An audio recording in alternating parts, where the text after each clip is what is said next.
parodysiu tą fainą į marinavimą pomidorų. Tai yra, kaip jūs galite savo pomidorų perteklių padaryti į saulėje džiovintus, pas mane ne saulėje, džioviklėje džiovintų pomidorų tą labai skanų stiklainėlį. Taip, reikės vandens, prieskonių, čili dribsnių, druskečko, nes šitie mano pomidorai yra neprieskoniuoti. Yra cukrus, irgi. Jeigu svogūnam aš naudočiau daugiau cukraus, pomidorams turbūt mažiau naudočiau. Ir acto. Galima irgi visą supilti.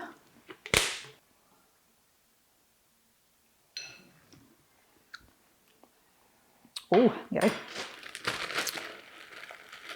Ir viską pilu. Tiek žinių. Pamerkiu ir jie prisigers. Ir vandens padaugės, ir to padaugės pomidorų tūris iki pat viršaus, bet faktas tame, kad jeigu pomidorų išdžiūsta kokie 95%, tai rehidruojasi, va čia ką mes darom, rehidruojam, tai įvedam vandenį atgal į pačią daržovę, vaisių galbūt labiau, jie tikrai netiek daug. Sakyčiau, kad jų padaugėjimas bus plus koks 30%, gal nedaugiau. Įdomu yra tai, kad tokiam standartiniam su zip uždaromu maišeliu galima ir vakumuoti, aišku, dar turbūt geriau būtų.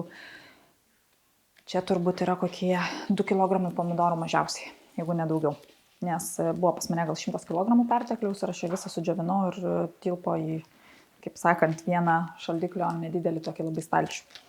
Tai labai puikus metodas išsaugoti pomidorus, kurių yra per daug ir labai geras būdas išsaugoti, nes kai vartoji, nesuvartoji jų daug, neišmeti, vis tiek visiems, kam patinka, visada jie yra skanu ir taip stovi šaldytuve tokia puošmena ir po truputį ant visko gali dėti. Pomidorų šitą ant sumuštinių, ant makaronų, pesto gali daryti su makaronais, sakiau jau gal, tada kam mes dar labai daugam, viskam, salotom, nežinau, absoliučiai. Tai aš tik tai jį pagaminu ir vyras iškart suvalgo. Tai iš tų viso 100 kg, kuris buvo, man liko dar 2 tokie maišeliai gal. Tai va, tai į sezoną planuoju daug daugiau dar išsidžiovinti pomidorų, netgi surinkti iš kitų, kuriem jų bus perteklius nereikės ir galbūt netgi 200 kg susidžiovinti ir manau, kad bus tikrai suvalgyti jie.